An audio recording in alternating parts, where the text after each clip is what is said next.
રાજકોટ ગ્રામ્યમાં ગેરકાયદે ખનન પર સપાટો. ધોરાજીમાં માટી ચોરીનું મોટું કૌભાંડ ઝડપાયું છે. ફરેણી ગામના તળાવમાં તંત્રએ કરી છે રેડ. મંજૂરી વગર નદીમાં ગેરકાયદે કરાતું હતું ખનન. 19.10 લાખ રૂપિયાનો મુદ્દામાલ જપ્ત કરાયો છે.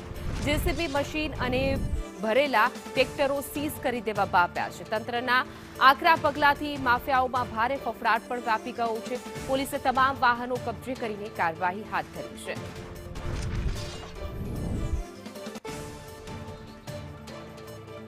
ફરેણી ગામના તળાવમાં ખનન થઈ રહ્યું હતું. ગેરકાયદે ખનનને લઈને પોલીસે કાર્યવાહી કરી છે.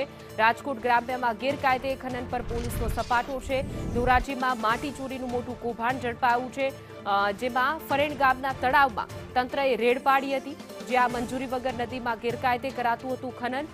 જેમાં પોલીસ અને તંત્ર દ્વારા આ રેડ કાર્યવાહીમાં અનેક મશીનો જે છે તે જપ્ત કરી લેવામાં આવ્યા છે. 19.10 લાખનો મુદ્દામાલ જે છે તે જપ્ત કરાયો છે.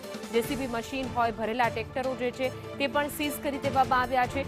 અવારનવાર ભૂમાફિયાઓ જે છે, ખનન માફિયાઓ બેફામ બન્યા છે, જેને લઈને પોલીસ અને પ્રશાસન કાર્યવાહી કરતી હોય છે. ત્યારે રાજકોટ ગ્રામ્યમાં ગેરકાયદે ખનનનું આખું જે કૌભાંડ ચાલી રહ્યું હતું એ ઝડપાયું છે.